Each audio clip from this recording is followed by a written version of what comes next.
बिस्मिल्लाहिर्रहमानिर्रहीम। अस्सलाम वालेकुम व्यूवर्स। आज हम बना रहे हैं बीफ निहारी। इसमें मैंने आधा किलो गोश्त की बोटियां ली हैं, एक नली ली है और थोड़ी सी मैंने इसमें हड्डियां ली हैं, क्योंकि जब हम इसकी यखनी बनाएंगे तो इसमें एक बहुत अच्छा सा टेस्ट आएगा हड्डियों का और ये नली वगैरह का। पानी हम इसमें ज़्यादा रखेंगे क्योंकि हम इसी में गोश्त भी गलाएंगे। कुकर में पानी मैंने इसलिए ज़रा ज़्यादा रखा है कि ये थोड़ा बच भी जाएगा तो फिर हम इसको निहारी के लिए आगे यूज़ करेंगे। मैं आपको बताऊंगी कि मैं ये कैसे बनाऊंगी। ये मैंने 20 मिनट का टाइमर लगाया है, आप लोग अपने हिसाब से लगा सकते हैं अपने कुकर का टाइम। और ये गोश्त मेरा यहाँ पे गल रहा है, जब तक हम जो है इसका मसाला भून लेंगे निहारी का। ये मैंने 4 बड़े चमचे ऑयल लिए और इसमें अब मैं ये शान निहारी मसाला आधा किलो के हिसाब से डालूँगी। इसको मैंने मसाले को पानी में मिक्स कर लिया। मैं डायरेक्ट मसाला नहीं डालती ऑयल में, क्योंकि फिर वो जल जाता है और सालन का रंग भी काला हो जाता है।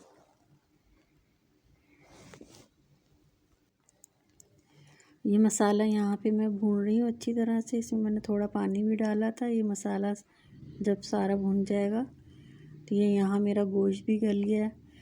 इसमें से मैंने नलियाँ और हड्डियाँ अलग प्लेट में निकाल दी हैं और बोटियाँ मैं इस मसाले में डाल के उनको थोड़ा भूनूंगी इस मसाले के साथ। और थोड़ा थोड़ा यही वाला पानी जो कुकर में है मैं ये डाल के इसी मसाले में वो पानी डाल के और बोटियों को भूनूंगी अच्छी तरह से।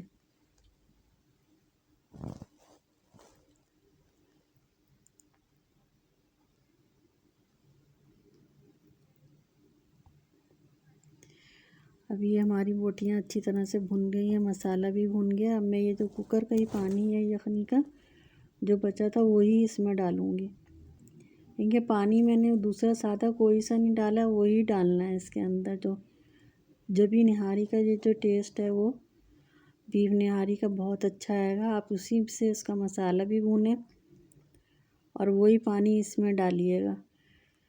ये मैंने सादा बिल्कुल आटा, जो चक्की का आटा होता है, वो मैंने सादे पानी में घोल लिया था। अब वो मैं इसमें एक हाथ से डालूँगी और एक हाथ से इसमें चमचा चलाती जाऊँगी ताकि इसमें लम्स नहीं बने, गुठलियाँ वगैरह नहीं बने और ये अच्छी तरह से इसमें मिक्स हो जाए। आप लोग अपने हिसाब से जितना दिल चाहे थिक रखना चाहें थोड़ा थोड़ा करके ये आटा डालते जाएं और देखते जाएं कि ये कितनी गाढ़ी रखनी है, उस हिसाब से इसको डालें। मैं थोड़ी पतली ही रखती हूँ क्योंकि ये फिर बाद में ठंडे होने के बाद और जमना शुरू हो जाता। बहुत ज़्यादा गाढ़ी निहारी अच्छी नहीं लगती जमी हुई। बस ये इस तरह से मैंने इसको पका के थोड़ी देर और पकने के लिए रख दूँगी। ये बस मैं इतनी, ताकि थोड़ी सी और गाढ़ी हो जाए पक के और इसका आटे का कच्चापन भी जो है वो ख़त्म हो जाए।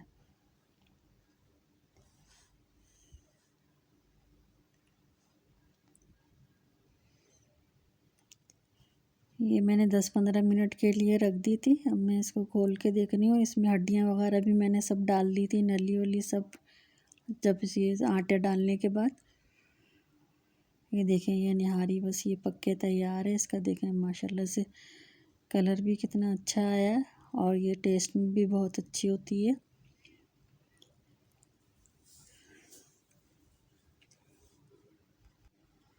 आप लोगों को भी अगर ये रेसिपी पसंद आई हो तो इससे ट्राई ज़रूर करिएगा एक दफ़ा। ये बीफ की निहारी इस तरह से बहुत अच्छी बनती है। ये अब मैं इसको सर्व कर लूँगी, आपको सर्व करके दिखाती हूँ। ये मैंने बोटियाँ निकाल रही हूँ, मैं नली वगैरह छोड़ दी इसके अंदर ही मैंने।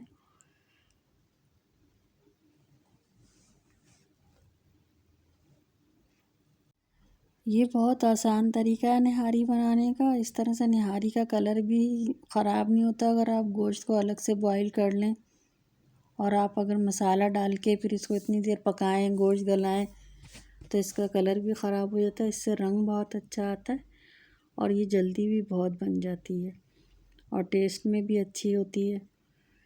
ये देखें माशाल्लाह से कितनी अच्छी बनी है। ये मैंने सब चीज़ों के साथ सर्व करी थी। इन चीज़ों के बगैर तो निहारी का मज़ा नहीं आता। मैंने हरी मिर्चें, हरा धनिया, नींबू, बारीक कटा हुआ अदरक वगैरह इस पे डाला है। आप लोग भी इस तरह से बनाइएगा। दुआओं में मुझे याद रखिएगा। मेरे चैनल को लाइक करें, सब्सक्राइब करें, शेयर करें। अल्लाह हाफिज़।